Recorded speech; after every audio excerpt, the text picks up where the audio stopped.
Yo, yo, yo, what's up, everybody? This is your boy Isaac, And this is your boy Bryce.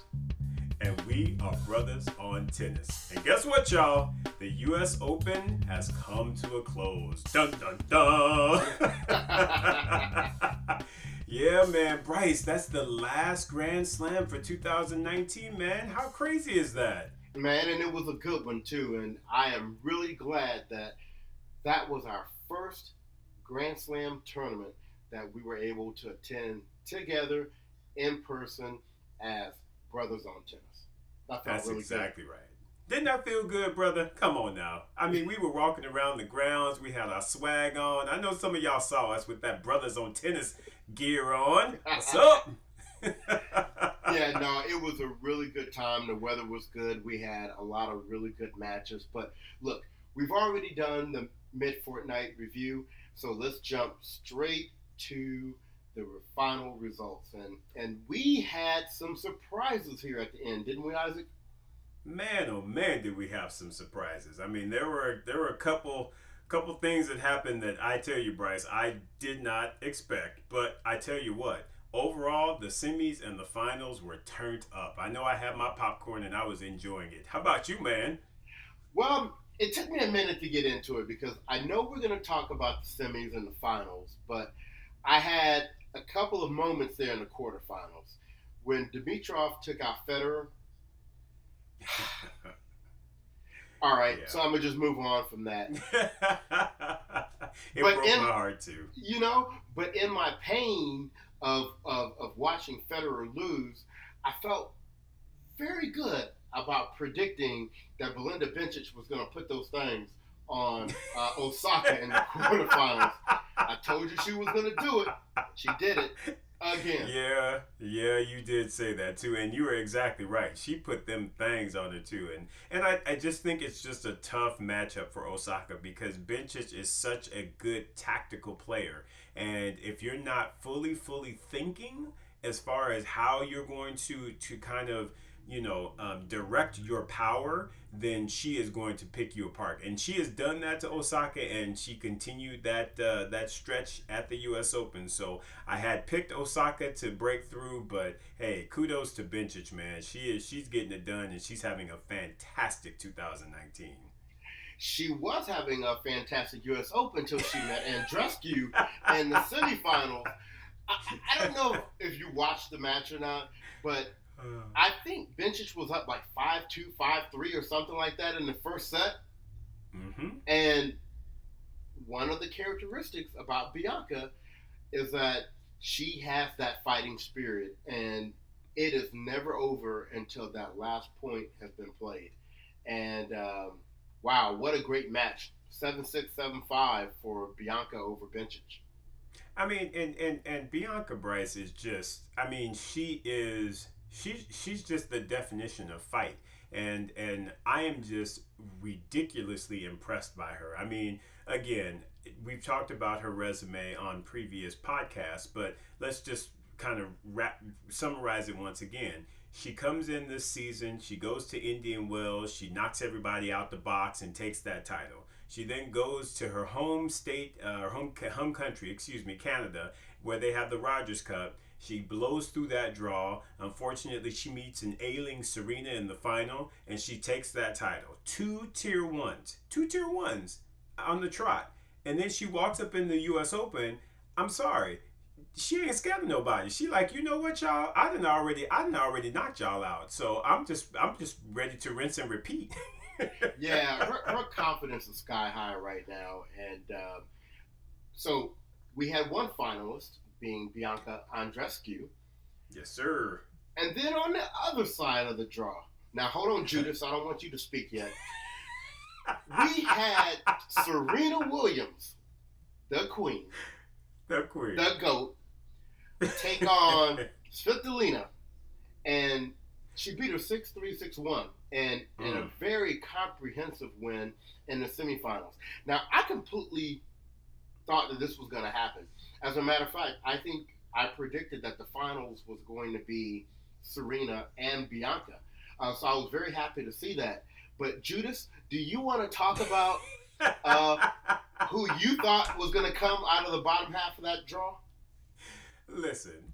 All right, so I admit already that I had some crazy thoughts about Madison Keys doing some big things at this U.S. Open. Unfortunately, those things I shouldn't say unfortunately because actually I am happy for Serena. I'm happy my girl got through.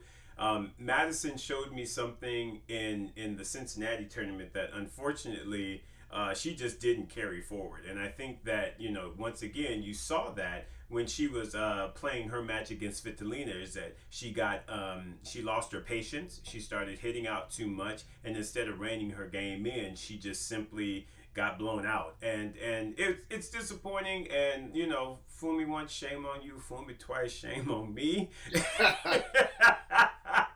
So with that, we will be a little bit more cautious or realistic. when we or realistic. That's true. When we bet on Miss Madison Keys because she let her brother down. She let me down. But regardless of that, I am so happy that Serena made it through that semifinal. Because I don't know about you, Bryce, but in watching that match, I was a little bit confused as far as what Svitolina was doing. I think she was watching Gael Monfils's match before and was trying to like take some tips from him and stand all the way in the weeds of the baseline.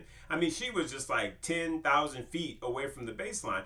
And I'm like, sweetie, that's not how you play Serena. And No. besides, you're not the athlete that your boyfriend is. So you can't, Right. you can't do that. Gael Monfils can do that. But Svitolina, baby, no, honey, you can't do that.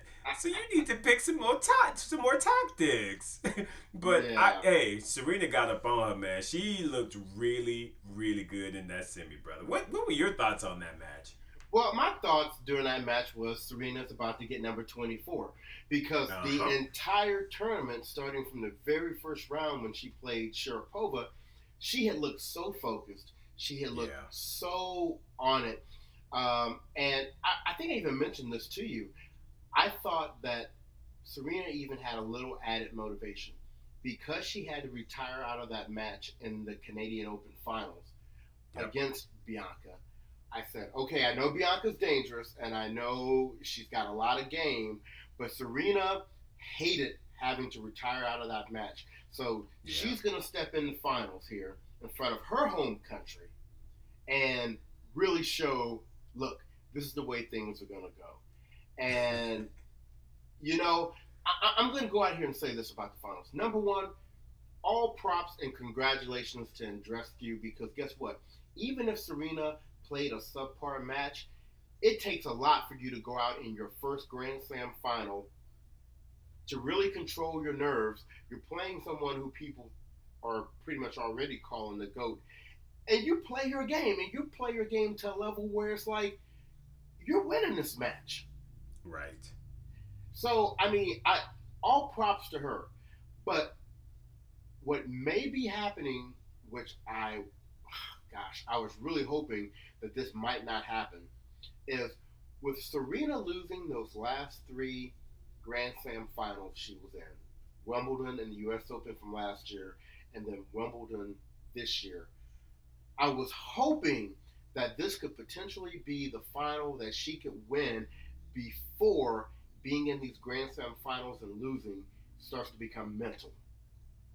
And I think it's starting to become mental with Serena. And when you take that and you couple it with how well Andreescu played,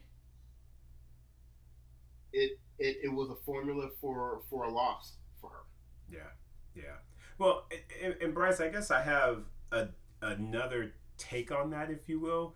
Um, I think that because, like you said, all props to Bianca Andreescu. And what I'm going to say is, I honestly feel like we are seeing a new Serena, if you will. And let me explain that. When Serena jumped on the scene, along with Venus, she did exactly what Bianca is doing. The current, ladies that were, kind of owning things like your Martina Hingis and your Lindsay Davenport and your Steffi Graf and your Monica Seles. She jumped on the scene and she instantly started beating them. Without, it didn't take no warm up, it didn't take no long time. Serena jumped on the scene and she literally started beating him. And she had that level of confidence.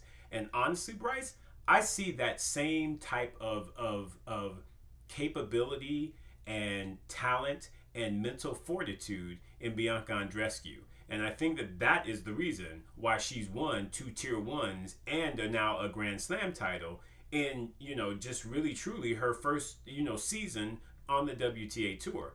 I honestly believe this young lady is going to be one of the greats. I really do. If she can stay healthy, and I think that's a big thing because she has had some health concerns already in her early career, which I don't believe Serena had. Serena was pretty healthy until, she got into maybe her early 20s. But if she can control the injuries that she goes through or has, I honestly believe she will be in the 15 to 20 range as it relates to Grand Slams because you already can tell that she's got the game, she's got the mental fortitude. Those are two, like you said, we talked about Madison Keys, and you've always, you've reminded me, yeah, Madison is super talented, but does she have the upstairs working? And that's the piece that with Andreescu, whoo, that girl is sharp, man. She's sharp. She is, and I agree with a lot of what you say. My only thing I'm going to come back with is, and this is where it kind of unnerves me a little bit when people start making these comparisons real early, is that part of Serena's greatness and really any of the true greats, a component of that is longevity. Right. And so what people are doing right now is they're taking a snippet of Andreescu's career, really what she's done this year in 1 year, and we're comparing that to someone who, like I said, part of her greatness is because she did it across many different generations of tennis. I mean, she went through a lot of the different champions. If what Serena did in the beginning of her career was all she did, we wouldn't still be talking about her. What I will give Andreescu is she's off to a great start. I don't think I'm to the point yet of making a lot of comparisons to Serena yet, because I don't know that I really see that yet. Because I'm also looking at Osaka, and people a year ago were saying the exact same thing about Osaka, and now they're saying, well, what's wrong with her?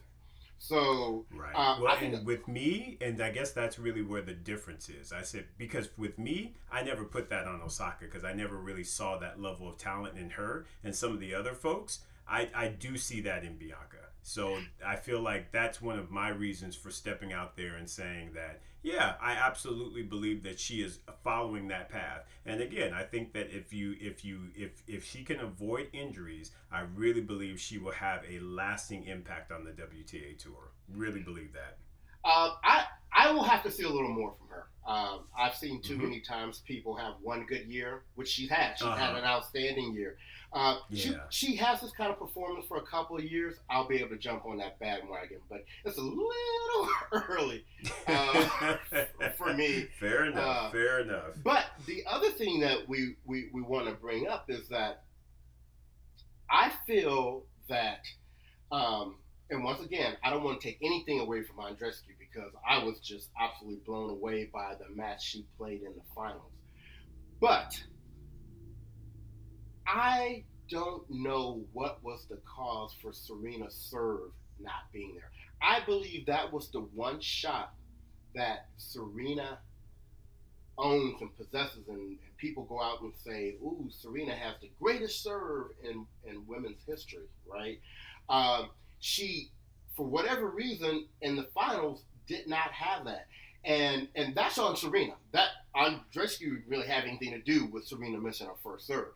And that's such a huge part of her game and something that had been a critical component of her even making it up to the finals. That's where I get concerned if there is a mental thing creeping in. Because it's one thing if Andreescu was doing something or bringing something to the court that Serena was having to try to battle against or she wasn't able to overcome. I believe if Serena had served the way she had been serving the rest of the tournament, she'd have won that match. Okay. I really do. Because I don't think Serena, honestly, played poorly off of the ground. No, I thought Serena actually played very well in the final. I do believe, like you said, that nerves did play a part in that. I think I don't know if nerves, headspace, whatever the case may be.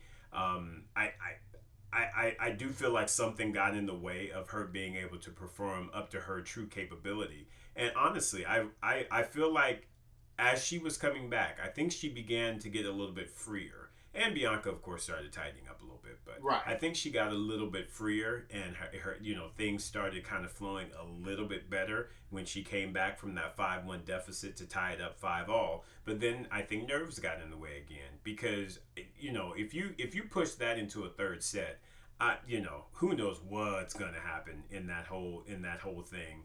Right. But I do feel like at the same time, of all the Grand Slams that she's been in, to me, this is the one where she actually looked great from start to finish. She didn't finish the way that she wanted to and how everybody sort of expected her to, but I think from jump, when she played Sharapova to all the matches that she played, Serena looked really, really good. She looked like old Serena. And so I know while you were saying I'm a little nervous, and we were talking about this even before the show today. I guess I feel a little bit more encouraged about it going into 2020 because I feel like if she keeps playing, because to me that's what's been the inconsistent piece of this, is that she really hasn't been playing enough to really develop sort of that natural finishing, I'm going to lift this title in this tournament. Because let's not forget, Serena has still yet to win a tournament after coming back from maternity. She has not won any tournament, hasn't picked up any silverware. So I Correct. feel like if she can play and really start getting her mental right in that regard, I think winning begets winning. And if you start raising titles, then when you get to a Grand Slam, it's going to be a bit more of a routine versus now it's this big thing. And I think honestly for me, Bryce, that's really, I feel like the element that she's missing, because I think she's finally gotten her fitness back to where I think she's really happy with. I think her game and her strokes look fantastic. It's now about, like what you were talking about. It's about getting that mental piece together and just being able to dot the I, cross the T, cross the finish line, and raise the title. To me, that element is still needs to be worked on. And I feel like if she plays more and gets actual tournament wins, that's going to help her out big time.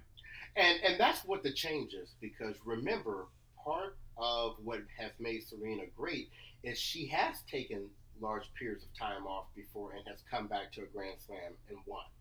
Right. And I don't know that she can do that anymore.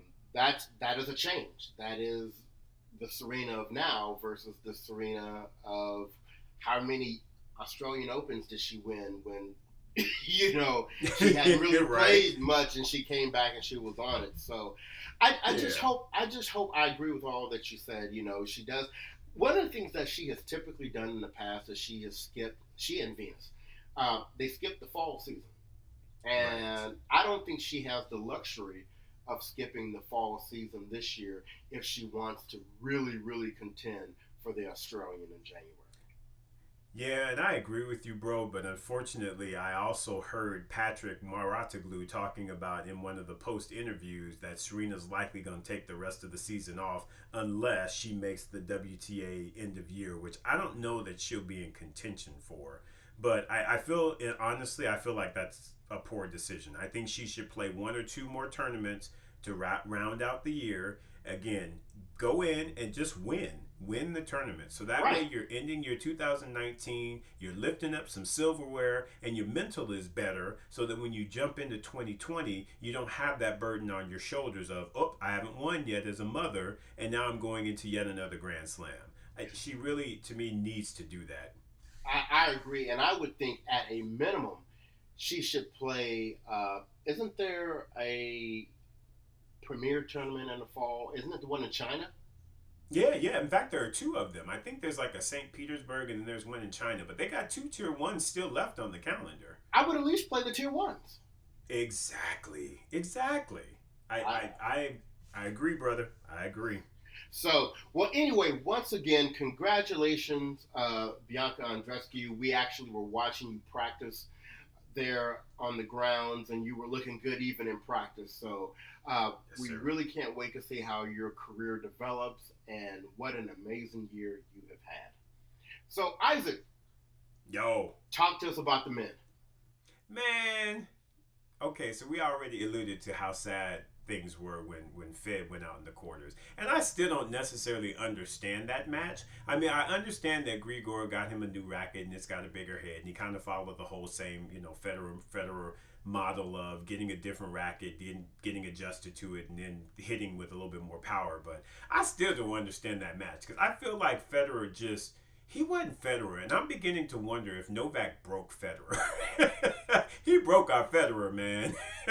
Well, you know what? I was disappointed because I think I was traveling or that day or whatever, and I didn't get a chance to see the match. Mm-hmm. And so I heard that did Federer have some kind of injury or whatever? I mean, I wouldn't say it was an injury. I think he pulled up a little bit in the fifth set, but it's probably because again, he wasn't used to going to fifth sets, especially with Dimitrov. He's used to wiping him up in three sets and walking away. Did he So have I back mean, the fact. spasms too? Oh, I'm sorry. I didn't know. I didn't know if that was like the thing we were doing this year. Right? It's all about back spasms, right? No. I mean, he pulled up a little bit with the leg. I don't think that it was anything incredibly noticeable. It just didn't look like he was very, what's the word? He couldn't get off the mark just like as fast as you're used to seeing Federer. But he wasn't limping or anything like that. So if it was something, it was very, very minor. And again, it showed up in the fifth set. So it wasn't like it was apparent sets 1 through 4. And that's where the thing is again, this is Federer against Dimitrov. You're supposed to own up on him. You was up on him 7-0. That should have been an easy 8. But I just think that Federer mentally, I just think Novak broke Federer. And I just, even looking at him in interviews and kind of some of the things that he said, and at one time actually Federer was even a little bit smirky with one of the interviewers. I was like, wait a minute, that's not classic Fed. What the hell's going on up in here? And see, So, I thought Federer was going to be all over everything once he saw Djokovic had lost. exactly. That's what I was thinking as well. I mean, kind of like that French when he saw Nadal went out, he was like, "Oh, snaps! It's my opportunity." And I honestly thought he was going to be in that mindset, but he just did not look it in that match. I mean, like I said, it didn't look bad, but he just didn't look like he was full on Federer, in my opinion. And so we talked about it. I know you've got your concerns about Serena going into 2020. I've got major concerns about Roger going into 2020 because, like I said, I think Novak broke Roger. Well, let's move on from Roger and talk to the people about the people that can make the semis. So, Right? Exactly. so all I'm gonna say is, I've told the listening community, I respect the king. Roger's my fave, and right behind him is Joe Willie Thonga.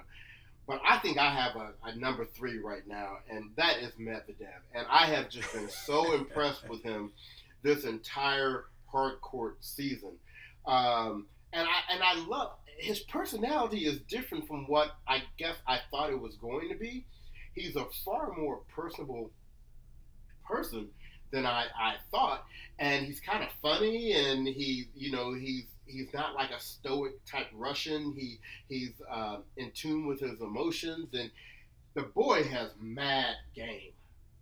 Yeah, Mad he does have mad game. game. And Yes. and you know who knows he has mad game? That would be Grigor Dimitrov, because Medvedev spanked him up like, thank you for making me not have to play Federer. Right? And Exactly. here's your gift. I mean, you are so right, man. I mean, he just tactically just took Dimitrov apart, and I think that would have been a very, very different story had Medvedev played Federer. I think that a lot of the tactics that Dimitrov used, just I don't know. I just feel like Roger is so much more of an attacking player, and he's of course much better at the net. I think that Medi would have had to really change up his game in order to contend with Federer, because I think all of that standing 10,000 feet behind the baseline stuff, that wouldn't have worked with Fed, because he'd have No. came in, he'd have been dropping him and doing all kinds of wonderful things that Dimitrov just unfortunately doesn't have the skill set to do. And it Um, hasn't worked in the past either. Yeah, exactly. So I mean, kudos to Medvedev. I mean, he did the damn thing, and he was just like, Grigor, get your bitch ass out the way. I got a finals I need to be in, Well, I tell you please. what, who was licking their chops after Roger Federer and Novak Djokovic dropped out of the tournament was Rafael Nadal. And poor Berrettini, I really like the guy, but you know Yeah. what? He was nothing but a speed bump to Rafael Nadal once Federer and Djokovic were out of the tournament. You're right about that. I mean, but I tell you what though, kudos to Berrettini. He went in there with the right mindset, playing the right game, and you know that he, I believe, had match points in that tiebreaker in the first set. It's just once again that Rafael Nadal fortitude. Rafa's like, nah, son, you're not taking this from me. And I really feel like it was imperative for Mateo to get that first set under his belt. That would have, in my opinion, allowed him to free up a little bit more and play a little bit better. But once Nadal snatched that tiebreaker from him, I was like, yeah, this is done. Right. Yeah, and you know what? It was funny because I was watching that, and when he was up, I even said to myself, Nadal's got to win the tiebreaker. Right? It just gonna break his spirit. Right. He's not. You know, I think Berrettini is not as solid mentally as like a Medvedev, and Correct. he has these huge weapons, and all he kind of knows how to do is to throw them out there full speed. And Right. if that doesn't win him the point, I don't. He's not one of these type of players that I see with a true plan B Right. game plan. Right. Um, Yeah. and granted, he's young too, and that's something Mm-hmm. that he can develop into. But like I said, speed dunk. Exactly. Nadal was like, "Fool, get out my way." So I ain't. this Yeah. led us to the finals of Rafael Nadal versus Medvedev. And one of the things I told one of my friends was we saw what Nadal did to Medvedev in at the Canadian Open, Yes. and I said Medvedev is really a very smart player. I'm not guaranteeing he's going to win the finals, but he's not going to get blown out like he did in Canada. Right. He's Right. going to change up his tactics and do something differently. And I'll be darned if we did not have an amazing 5 set final between those two guys. Ooh, that final was incredible, man. I tell you what, because Nadal came out the gates and was like, I'm about to do my Nadal thing. I'm about to take this thing in straight sets and get my 19th. Boy, Daniil was like, wait a minute, son. Wait a minute. We not done. You might think we done, but we ain't done. I got plenty of energy left for you.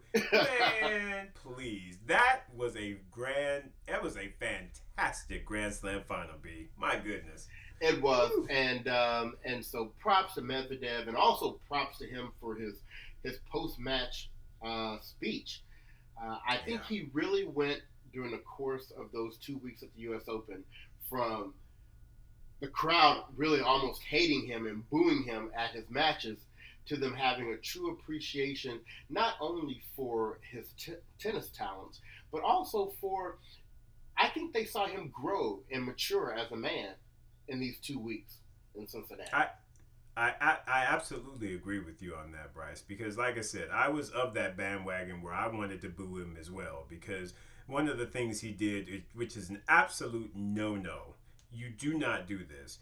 When you are dealing with ball kids or ball people, whatever you want to call them, you don't disrespect them, because these are people who are volunteering their time. They're not getting paid. They're volunteering their time to really help make the tournament what it is. And so you have to show them a level of respect. You can curse and everything at the chair umpires and everything. That's their job. But when Right. it comes to a line person, you have to be respectful. So that whole thing with him snatching the towel from him and just, in my eyes, just being absolutely disrespectful, that did not go over well with me at all. So I was very much a proponent of, yeah, boo him because he deserves it, because you don't do that type of stuff.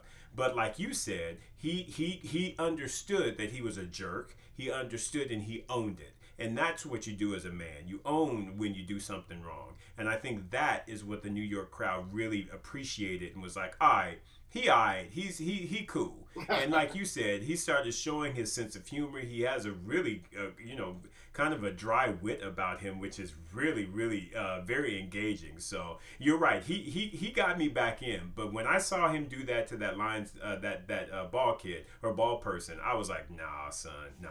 And having been a volunteer, I know it. I know kind of I'm on that end of things when you're just giving of your time to try and help, and then for somebody to disrespect you, no man, no, that ain't gonna fly. So good on you, Daniil, for owning up to what you did, and honestly, good on you for the play that you showed over these 2 weeks. I mean, it was outstanding. Good on Yeah, you, sir. yeah, and new world number 4. Right? So I you talking about somebody you're excited to see what they're going to do in 2020. Uh, Yeah. that is definitely Medvedev for me. So, and we've talked a lot about Medvedev, but you have to absolutely give a lot of love and respect to Rafael Nadal. This You got to. guy, who many of us who followed him his entire career, based upon his style of play, we never even thought he'd be playing, still playing at this time of his career. Exactly. And not only is Exactly. he still playing, but he's still bringing in majors, and he's bringing in majors on surfaces that you wouldn't think he would. It's very easy to say, okay, it's clay, he's going to win the French a gazillion times. But guess what? He's still out here winning the U.S. Open. All right. Right, right. And let's be clear, Bryce. And I hate to say this because you know I'm a Fed fan and I love my Fed, but Fed is actually he's going to be surpassed by Rafael Nadal. Rafa definitely has two more French Opens in him at the least. Oh yeah. Look, I wouldn't be surprised if he gets passed by Nadal and Djokovic. That's what I was thinking. I still believe that Djokovic will end up being well. I guess it really will depend on this injury that he's facing. If it's still the same elbow or what have you, it may impact him a little bit more than we know. But I agree with you. In my head I think Rafa and Djokovic will catch and pass Federer as it relates to total Grand Slam tally. Right. It's Right. just yeah. Yeah. Roger's just gonna have to be happy with the title of being, the people's champ. Yeah, the people's goat because he will always be my goat. I don't care what I don't. Rafa can get 30, Djokovic can get 52. It don't matter. Roger's going to be my goat because to me he has brought so much. And we've talked about this, so we won't go into this podcast. But he has done so much, and he is so endeared and so loved. He will definitely be the goat, regardless of the numbers. Right. So, Rafael Nadal, Bianca Andreescu, congratulations to the two of you. Isaac, before we move on from this, what are the key takeaways to you from this tournament? Outside of just, who we talked about, Rafa and Federer and Bianca and Serena, I think, just talking a little bit more about Novak. I'm hoping he's okay. And Novak, we're sending our thoughts out to you, and hopefully it's not a significant injury. But Novak just needs to stay away from Stan, because I think there's something about Stan Ball that'd be tearing up Djokovic's arm. He'd be like, God dang, Stan, come on, man. He does not like Stan. No, I don't know. Stan got something about his game that just Djokovic does not like, and I just once again feel like that's what got up on him. But hopefully he is, of good health and he's able to get back on the tour and do his thing. Because, again, as much as I love Fed, you got to respect the players that are out there getting it done. And Novak is a champion, and he's been out there getting it done, and I want him to continue getting it done. So that's sort of my takeaway from the tournament, is just kind of hoping that Novak's able to get back out there and be fresh going into 2020. What about you, my man? What are your takeaways? Any takeaways? Yeah, I have a takeaway, and this is going back to our discussion on Osaka. Mm-hmm. Um, I think people were kind of like, when she and Sasha split, that probably Mm-hmm. played a big role into why she was losing, but it was on clay, and clay's not her favorite, and that, it was on grass, and grass is not her favorite. And so when she gets back on hard court, though, she's going to reestablish, that dominance she had before. And I think I remember saying this on a previous podcast. Mm-hmm. When I would hear Osaka in the press kind of talking about, oh, turning a corner and, really expecting to improve her results and all that. To me, it never even sounded like she believed it herself. And so now that we're back on hard courts, and that hasn't really done it for her either. I think we're back to the original situation. I think that split with Sasha was an ill-advised move. I don't care how he made you feel. He was successful. I had coaches. I can't even tell you how my coaches made me feel back in the day. But